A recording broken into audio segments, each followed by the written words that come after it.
Hola a todos, ¿cómo andan? Yo soy Sergio de SearchGeek y en el video del día de hoy les voy a contar cuáles son las características que tiene que tener una notebook para que sea buena.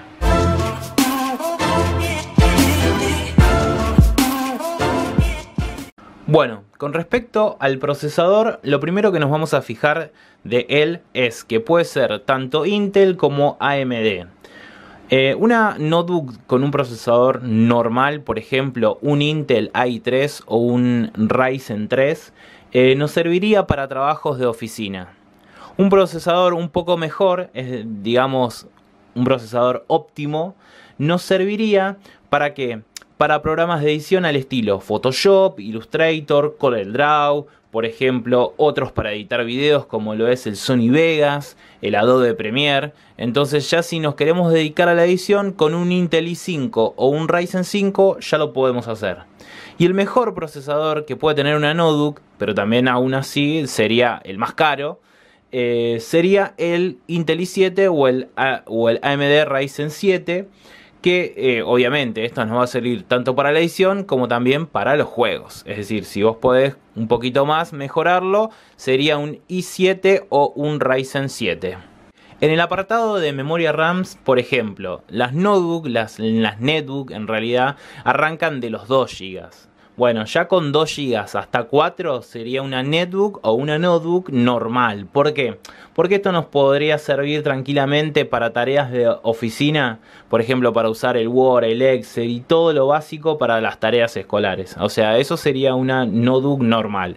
Ya una notebook óptima, que obviamente esto lo que les quiero contar es lo siguiente. Las memorias RAM pueden agregarse posteriormente, es decir, por ahí te viene una notebook con 2 ranuras y en una tiene 4 GB, podés ponerle en la otra ranura otra de 4 y hacerla de 8, o podés ponerle 2 de 8 y tener 16 en una notebook. Entonces, bueno, mucha gente también se pregunta, y bueno, en realidad ¿para qué sirve una memoria RAM? Una memoria RAM sirve para que tanto las aplicaciones que están en la computadora como el sistema operativo se ejecuten y carguen de una manera más rápida. Mientras más memoria RAM tengamos, más rápido van a andar los programas y más rápido va a cargar el Windows. Bueno, supongamos que nosotros le hacemos un upgrade, una actualización a 8 GB. ¿Para qué eso nos serviría? Bueno, nos serviría para programas de edición al estilo Photoshop, que es muy fácil de usar porque ni siquiera con tutoriales. O sea, yo instalé Photoshop y empecé a jugar y a hacer correcciones y a achicar imágenes y a hacer las imágenes del tamaño que yo quería y después a corregir donde había cosas que no me gustaban. Y uno empieza sin tener estudios de eso, como tocando nada más. Y también pueden instalar un programa de edición como puede ser el Sony Vegas para video o el Adobe Premiere, que ya es un poco más complicado para editar video, con 8 GB. Y con 16 ya sería una notebook muy buena. ¿Por qué? Porque nos serviría tanto para la edición como para los videojuegos. Así que si tenés una notebook con 16 GB, ya te digo que vuela.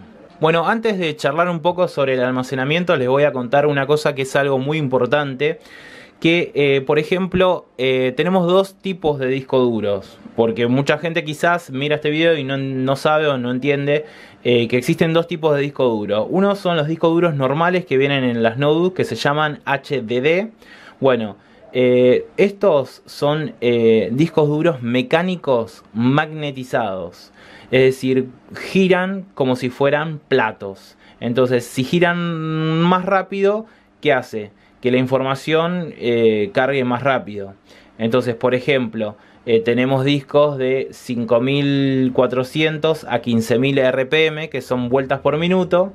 Entonces, cuanto más rápido gire el disco magnético, más rápido puede acceder tu computadora a la información. Esos son los discos normales. Pero por otro lado, tenemos otro tipo de discos con una nueva tecnología que se llama CCD, Solid State Disk en inglés, o en español, disco de estado sólido.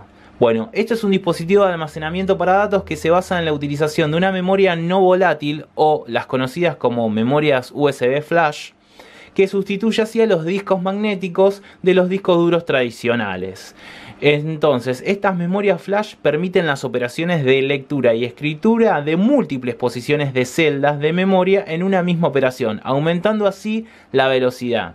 Y para que tengan una idea, las antiguas memorias anteriores a las memorias estas de memoria flash se llamaban EEPROM Bueno, esas memorias solo se podían leer una celda de memoria en cada operación. En cambio, en estas se puede leer múltiples posiciones o múltiples celdas de la memoria en una misma operación. La utilización de estas memorias flash lo que implica es el uso de chips para almacenar memoria, eliminando entonces las partes móviles de un disco duro normal. Entonces, ¿qué va a pasar? Va a pasar que vamos a aumentar considerablemente la velocidad del acceso y la escritura del mismo.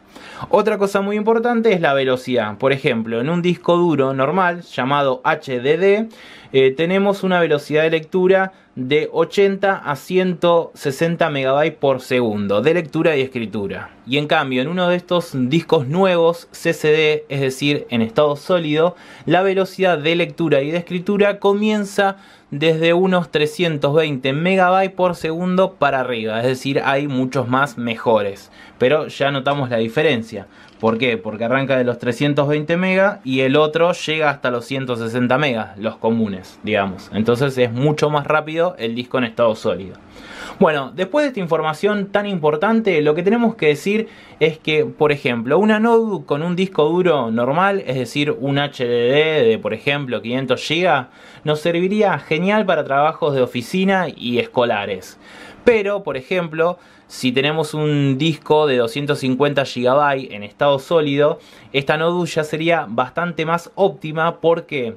Porque nos va a servir para que el Windows cargue muchísimo más rápido de lo que ustedes se imaginan. Por ejemplo, el Windows en un disco duro HDD normal tarda aproximadamente 5 minutos, 3 minutos. Si la notebook ya es vieja, tarda más.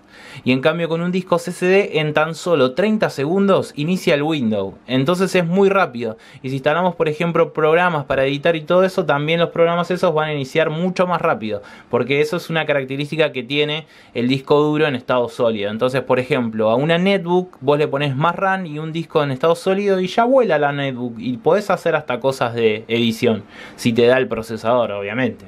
Y bueno, y un disco duro mucho mejor o muy bueno para una notebook sería el de 1 TB, pero ¿por qué? Porque el de 1 TB HDD normal nos estaría dando mayor capacidad de almacenamiento para guardar todo lo que nosotros queramos. Y un disco de, por ejemplo, 500 GB en estado sólido, esto primero nos saldría muchísimo plata porque salen caros los discos CCD y están aumentando a medida que pasa el tiempo. Entonces sería lo ideal para ¿qué? Para instalar programas, para instalar el Windows, para instalar juegos, porque tendríamos más capacidad. Pero la contra de esto es que es algo muy caro y que generalmente no mucha gente puede comprárselo. Pero ese sería un disco duro muy bueno, digamos, para que vos tengas en una notebook como almacenamiento. Bueno, otro dato muy importante y muy relevante a la hora de comprar una notebook, por ejemplo, es el de la placa de video integrada.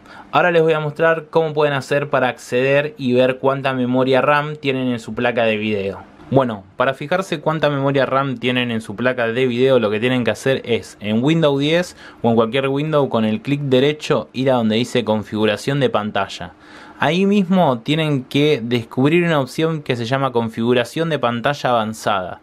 Luego ahí tienen que ver mostrar las propiedades del adaptador de pantalla y ahí aparece, ven, memorias gráfico disponible 16, pero lo que nosotros tenemos que ver es la parte que dice memoria dedicada de video. En este caso yo tengo 8 GB de video, que eso sería una locura para poder editar y para poder probar juegos. Así que de esta forma ustedes van a saber cuánto tienen de megas o de gigas de su placa de video, y en base a eso pueden tratar de actualizarla o de comprar una notebook que tenga mejor placa de video. O por ejemplo, cuando van a un lugar, a una tienda y prueban las computadoras, yo lo que hacía era ingresar a estas opciones para ver cuánto de video tenía. Y por ejemplo, había una notebook que era muy cara y no tenía nada de video. Entonces dije, esto no me sirve para editar y hacer lo que yo quiero, entonces no la voy a comprar. Y después, por ejemplo, había una más económica y tenía mucho más de video que la que estaba más cara. Entonces no es por una cuestión de que está caro o barato, sino es por la característica que tenga en específico esa computadora, que va a hacer que sea la mejor para lo que vos la quieras usar. Y bueno, para esto tenemos, por ejemplo, una notebook o una netbook, digamos, arrancan de 512 MB a 1 GB de RAM, si tiene la placa de video está bastante normal y te va a servir para lo que vos quieras, digamos, para el Word, para el Excel y todas cosas de oficina.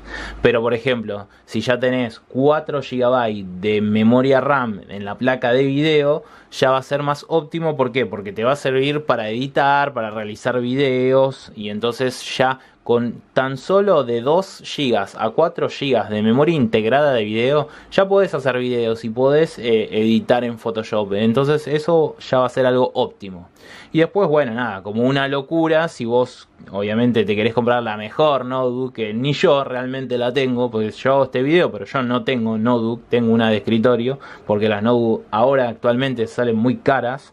Bueno, si querés tener la mejor, obviamente si tiene 8 GB de RAM la placa integrada, obviamente te va a servir tanto para editar como también para los videojuegos. Bueno, con respecto a las baterías, lo que hay que fijarse es cuántos miliamperios, que vendría a ser la capacidad de energía o unidad de carga eléctrica que tiene tu batería, tiene, digamos. Entonces, ¿qué indican los miliamperios? Indican esa cantidad de carga eléctrica que va a pasar por los terminales de una batería en una hora. Entonces, por ejemplo, una batería normal que tendría 2200 miliamperios, y más o menos en hora sería una hora que nos puede durar usándola tranquilamente, mirando videos, trabajando para oficina. Luego, si la batería tiene 4400 miliamperios, ya estaríamos ante una batería que sería óptima, porque ya nos duraría aproximadamente 2 horas. Evidentemente depende de lo que vos estés haciendo, porque si estás jugando un juego quizás te dura 1 hora y media, pero si estás mirando un video te dura 2 horas 20, o si estás con Word quizás te dura 3 horas. Entonces aproximadamente dura 2 horas. Y después una mejor batería, una muy buena, sería una de 6600 miliamperios, que eso obviamente ya nos duraría aproximadamente entre 6 horas a 8 horas. Generalmente dura 6 horas si la estás usando, sin tener el cargador conectado a la corriente. Pero bueno, si la usás menos o tenés el brillo bajo, quizás te pueda llegar a durar hasta 7 horas. Pero más o menos eso es para que vos tengas en cuenta a la hora de comprar una notebook. También te tenés que fijar cuántos miliamperios tiene la batería. Bueno, en el apartado pantalla vamos a hacerlo un poco más rápido. Esto sería en gusto de la persona, porque por ejemplo tenemos las netbook que son de 10 pulgadas o las notebook de 10 pulgadas, que sería algo normal. ¿Por qué? Porque podríamos más o menos usarlas para trabajar. Sería un poco incómodo, pero o para hacer trabajos escolares, o para mirar videos, o para jugar juegos, pero también todo muy chiquito y como que no estaríamos aprovechando completamente. Entonces yo diría que si te compras una notebook, si podés llegar a juntar plata en estos momentos que estamos luchándola todos los argentinos, digamos, no nos alcanza, no es que no nos alcanza, no nos sobra, estamos luchando, como las cosas para comer salen bastante caras. Y si llegas a tener para una notebook, comprate una de 14 pulgadas, porque sería una pantalla óptima. ¿Por qué? Porque vos podrías, digamos, con 14 pulgadas tener más visibilidad para poder trabajar más cómodamente, ¿entendés? Podés editar y podés hacer fotos. Si te gusta la fotografía, podés hacer ediciones de fotos o ediciones de video, y ya vas a poder como ver un poco mejor y te va a ser más cómodo. Ahora, ya una grosería o muy caro, ya sería una notebook de 17 pulgadas, que no está mal, porque al que le gusta las 17 pulgadas se la puede comprar, y es como si tuviera un cine en su casa, porque va a poder con esa pantalla grande mirar películas, mirar series, hacer todo tipo de trabajos de estudios para el colegio, incluso jugar videojuegos, porque es una pantalla muy grande y que no va a tener ningún problema a la hora de darle el uso que necesita. Así que en pantalla es una cuestión de gustos para todos, y también de espacio. Si vos tenés un espacio reducido y querés trabajar con una computadora que sea chiquita, si la usás para transportarla a otro lugar, te conviene una más chica. Para mí lo óptimo sería una de 14 pulgadas, y luego ustedes ven si quieren una mucho más grande o una mucho más chica por una cuestión de espacio. Bueno, y por último, como la frutilla del postre, tenemos los conectores, o como le decimos acá en Argentina, los puertos. por ejemplo, en una notebook normal que cuente con tan solo un puerto USB y un puerto VGA, que son nada, ¿se acuerdan que con el VGA, con ese puerto nosotros podemos conectar nuestra notebook a una pantalla de un monitor antiguo, o si no es un monitor antiguo puede ser un monitor nuevo, pero mediante el cable que se llama VGA? Lo óptimo y lo ideal es que los puertos incluyan el USB, que vienen en todas, pero el HDMI. El HDMI es una nueva tecnología con el cual ustedes van a poder conectar a los monitores nuevos, y no solo a los monitores nuevos, sino a la televisión. Entonces, ¿qué pasa? Cuando nosotros usamos el puerto HDMI, no solo va el video como en el VGA, sino también va el sonido. Entonces, por ejemplo, en una tele no necesitas parlantes porque la tele ya lo tiene, entonces conectas el cable HDMI y ya sale por la tele la imagen y el sonido de la notebook, y eso está genial. LAN. Los puertos LAN son los puertos para conectar a internet, para conectarse a internet mediante un cable Ethernet que sale de tu modem al puerto LAN. El puerto LAN es para conectar internet por cable. Entonces, si vos ya tenés un puerto de conexión LAN, un HDMI, un USB, ya te digo que tenés una flor de computadora y que no necesitas más nada. Ahora, si vos querés tener una super computadora y la mejor, y podés porque te la estás comprando usada, porque es de un primo, o porque pudiste, porque llegaste con la plata, o porque la sacaste a crédito en no sé cuántas cuotas y querías tener todo, bueno, si querés tener todo y una muy buena, tiene que más o menos tener dos puertos USB, y uno de los puertos USB tendría que ser 3.0 porque es una tecnología donde la velocidad de escritura y de lectura viaja mucho más rápido la información. Entonces, si tenés un puerto USB 3.0 te andaría más rápido. Un puerto HDMI para que lo puedas conectar tanto a un monitor nuevo como un televisor. Un puerto LAN, que sería para conectarse a internet mediante el cable Ethernet que va en el modem. Entonces te conectas a internet con un cable mediante el puerto LAN. Y como la frutilla del postre, también si tiene lector de tarjetas SD, que las tarjetas SD vendrían a ser de las cámaras digitales. Entonces, si vos, por ejemplo, tenés una cámara digital, sacás fotos, quedan en una memoria que se llama tarjeta CD. Bueno, si vos colocas la tarjeta de tu cámara en la notebook, vas a poder acceder y ver las fotos, y vas a verlas mucho más rápido que si vos necesitas, por ejemplo, un cable USB y prender la cámara y tener la cámara cerca. En cambio, vos, si querés hacer más rápido y tenés el lector de tarjetas integrado en la notebook, solamente sacás la tarjeta CD de la cámara, lo pones en la notebook y ya vas a ver las fotos. Bueno, hasta acá llegó el video del día de hoy. Espero que les haya sido muy útil esta información. Y no se olviden de dejar acá abajo en los comentarios las características de la notebook usada o nueva que se quieran comprar, porque yo les puedo dar una sugerencia o recomendación si les conviene o no en el momento de hacer la compra. Y si es barata o si es cara, bueno, eso ya depende de ustedes y de lo que puedan ustedes comprarla o no. Espero que les haya gustado mucho este video y nos vemos en el próximo, y sepan que los quiero. ¡Bye!